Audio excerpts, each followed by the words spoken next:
When you picture a millionaire, what pops into your head? A tech CEO in a sports car? A celebrity on a yacht? Well, what if I told you that the popular image of a millionaire is almost completely wrong? The research in the Millionaire Next Door paints a radically different and frankly much more interesting picture. So, who is the real millionaire then? Is it the person who looks the part, or is it someone else entirely? As we're about to see, the answer is often hiding in plain sight. Okay, let's look at a classic contrast from the book.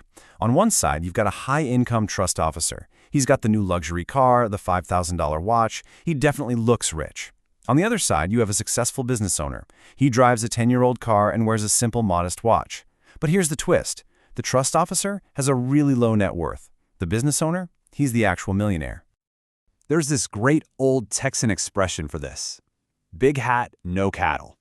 It perfectly describes someone who puts on a big show of being wealthy but doesn't have the substance to back it up. They've got all the flashy symbols, but none of the real assets. It's all for show. So let's peel back that curtain and meet the real millionaire. And this isn't about stereotypes or guesswork. This is based on 2 decades of serious research into who actually builds wealth in America, and more importantly, how they really do it. So what's their secret sauce? Well, the first thing to get your head around is that millionaires are absolute masters of financial defense. It's not just about earning a lot of money, it's about what they don't spend their money on. And trust me, the numbers are pretty shocking. Okay, get this. The authors talk about a guy they call Johnny Lucas, who is the prototypical millionaire. The most he has ever spent on a suit in his entire life? $399, and that was for his 25th wedding anniversary. He's not trying to impress anyone with a fancy suit. He's busy running a successful business. And what about that ultimate status symbol, the luxury watch? You're not going to believe this.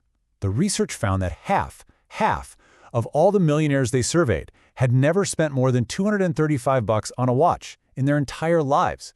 They value being on time, not wearing a pricey timepiece. So yeah, forget what you see in the movies. The data reveals a completely different person. The typical millionaire is about 57 years old, married, and a staggering 80% are first-generation wealthy. They didn't inherit it, they built it.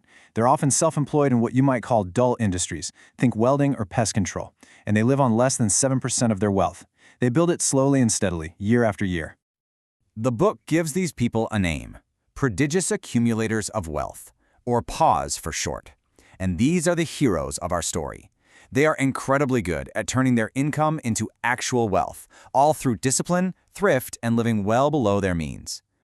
And then, of course, you have the opposite, the Under Accumulator of Wealth, or UAW.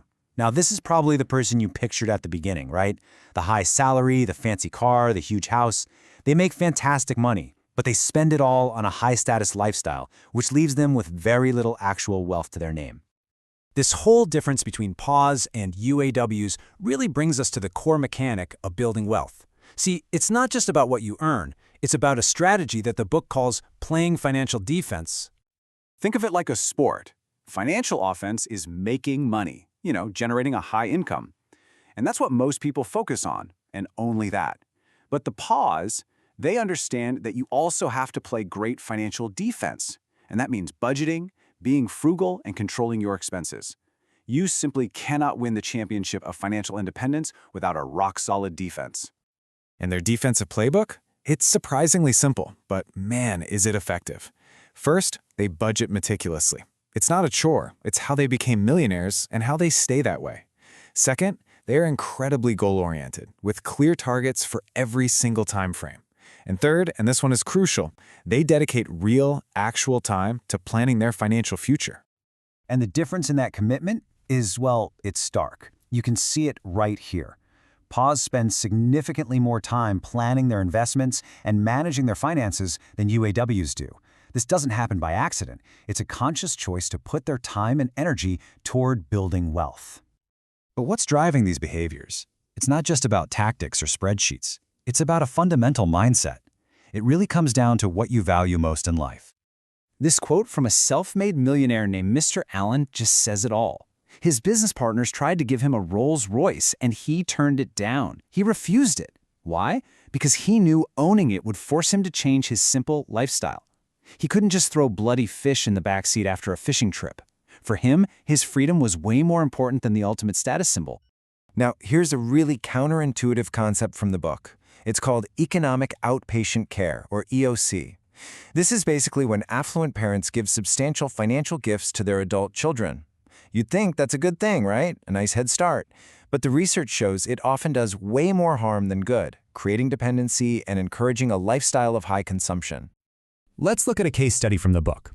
You've got two brothers, Henry the teacher and Josh the attorney. Both get the exact same cash gifts from their millionaire parents every single year. Henry, our PAW, invests the money and lives simply. Josh, our UAW, spends all of it on luxury cars and club memberships to keep up appearances. So who do you think is actually on track for a comfortable retirement? It's Henry, the one with the lower income but the much wealthier mindset. All of this really brings us to a fundamental question, doesn't it? A question about our own financial path and the choices we make every single day. Look, if there is one single crucial point to take away from this entire explainer, it's this. Wealth and income are not the same thing. Being truly wealthy is the outcome of a specific lifestyle. It's the residue of hard work, consistent discipline, and a deep commitment to living below your means. One self-made millionaire in the book put it perfectly. He said the motivation behind why you work is everything. If your goal is true financial independence, you have a real shot at it. But if you're just working to fund an endless cycle of consumption, true wealth is probably always going to be just out of reach. Ultimately, the choice is between looking rich and being free. See, wealth isn't the luxury car. It's having enough money socked away to live for 10 years without earning another single dollar. So, I'll leave you with this question. What is one status symbol, one big hat, that you can give up today to buy yourself a little more freedom tomorrow?